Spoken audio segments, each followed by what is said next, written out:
డిఎస్సీలో అక్రమాలు జరిగాయంటూ ఏపీ వ్యాప్తంగా వైసీపీ నిరసనలు చేస్తోంది. పోలీసులు పర్మిషన్ లేదని చెబుతున్నా వైసీపీ నేతలు రోడ్డెక్కారు. విజయవాడ గుణదలలో దేవినేని అవినాష్ ఆధ్వర్యంలో నిరసన ర్యాలీ చేపట్టారు. ఏలూరు రోడ్డులో అవినాష్ను పోలీసులు అడ్డుకున్నారు.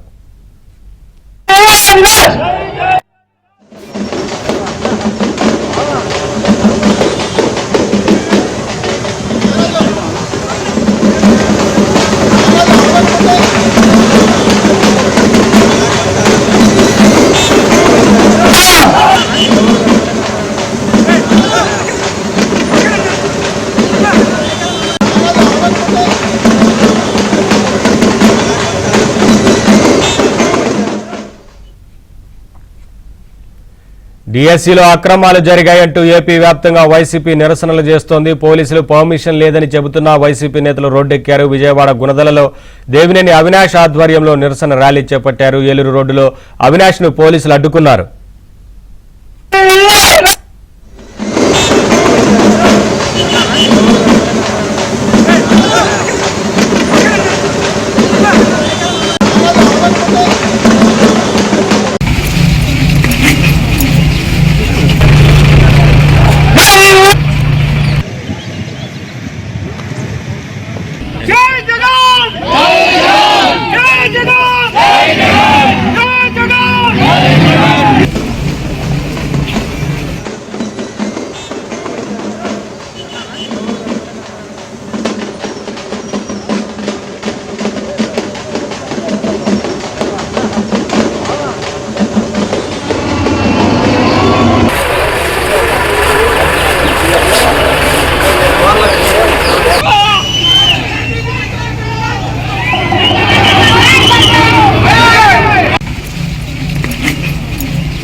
విజయవాడలో వైసీపీ నిరసనలు చేపట్టింది. అప్డేట్స్ మా కరెస్పాండెంట్ ప్రసాద్ అందిస్తారు లైవ్ ద్వారా.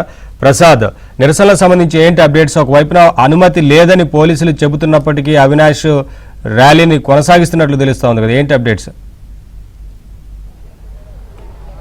నవీన్, ఈరోజు రాష్ట్ర వ్యాప్తంగా వైసీపీ పార్టీ నిరసన ర్యాలీకి పిలుపునిచ్చింది. ముఖ్యంగా కొంతకాలంగా డిఎస్సీలో అక్రమాలు జరిగాయని సిబిఐ విచారణ జరిపించాలని, అదే మంత్రి నారా లోకేష్ బాధ్యత వహిస్తూ రాజీనామా చేయాలంటూ డిమాండ్ చేస్తూ వివిధ రూపాల్లో ఆందోళన నిరసన వ్యక్తం చేస్తున్నారు. ఈరోజు అందులో భాగంగా రాష్ట్ర వ్యాప్తంగా అన్ని నియోజకవర్గాల్లో నిరసన ర్యాలీ నిర్వహించాలంటూ జగన్మోహన్ రెడ్డి ఇచ్చిన పిలుపు మేరకు అన్ని ప్రాంతాల్లో కూడా మాజీ ఎమ్మెల్యేలు ఇన్ఛార్జీలు సిద్ధమయ్యారు.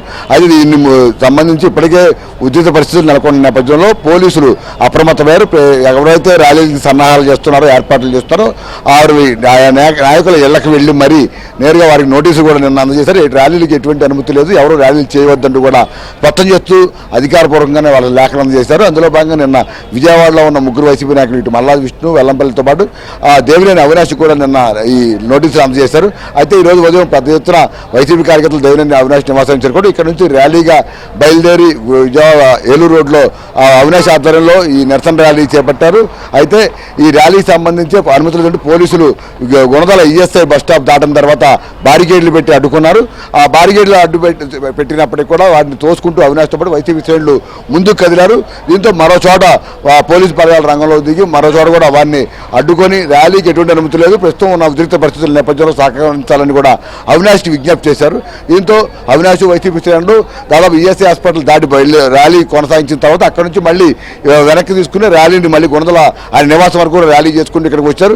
ఈ సందర్భంగా ప్రభుత్వాన్ని ఆయన ప్రధానంగా డిమాండ్ చేస్తుంది రెండు అంశాలు. ఒకటి, ఈ మొత్తం డిఎస్సీ వ్యవహారంలో అక్రమాలు జరిగాయని, అందువల్ల తాము సిబిఐ విచారణ కోరుతున్నామని చెప్తున్నారు. మరోవైపు బాధ్యత వహిస్తూ మంత్రి నారా లోకేష్ రాజీనామా చేయాలని డిమాండ్ చేస్తుంటే తమను ఈ పోలీసులు అడ్డం పెట్టుకుని అనుమతి లేకుండా అడ్డుకుంటున్నారని చెప్పి ఆయన ఆవేదన ఆందోళన వ్యక్తం చేస్తున్నారు. దీనికి సంబంధించి ప్రభుత్వం ఉద్దేశపూర్వకంగా వైసీపీపై కక్ష సాధింపు చేస్తుందని కూడా పలు విమర్శలు కూడా చేశారు. అయితే దీనికి సంబంధించి ఇప్పటికే ప్రభుత్వం, అదేవిధంగా ఎవరైతే సంబంధిత అధికారులు ఉన్నారో, అభ్యర్థులు ఉన్నారో అందరూ కూడా రోడ్డుపైకి వచ్చి, అలాగే ప్రెస్ మీట్లు మీడియా ముందుకు వచ్చి కూడా డిఎస్సీలో ఎటువంటి అవకతవకలు జరగలేదని చెప్పినప్పటికీ కూడా వైసీపీ మాత్రం ఈ డిఎస్సీలో అవకతవకలు జరిగాయి, చాలామంది అభ్యర్థులకు అన్యాయం జరిగింది, వారికి న్యాయం జరిగే వరకు, సిబిఐ విచారణ జరిగే వరకు ఈ పోరాటం చేస్తామని అయితే చెప్తాను. ప్రస్తుతం రాష్ట్రంలో చాలామంది నేతలను ఇప్పుడు అవసరం చేయగా మరికొంతమంది రోడ్డుపైకి వచ్చిన వైసీపీ నాయకులను కూడా అడ్డుకుని పోలీసులు ఇళ్ళకే పరిమితం చేశారు. ప్రస్తుతం విజయవాడ కూడా ఆందోళన దాదాపు ఒక గంట సేపు ఉద్రిక్తత నెలకొన్నప్పుడు కూడా ప్రస్తుతం పరిస్థితి పూర్తిగా అదుపులోకి వచ్చింది. దేవినేని అవినాష్ అలాగే వైసీపీ శ్రేణులు కూడా ఆయన ఇప్పుడే తన కార్యాలయానికి కూడా చేరుకున్నారు.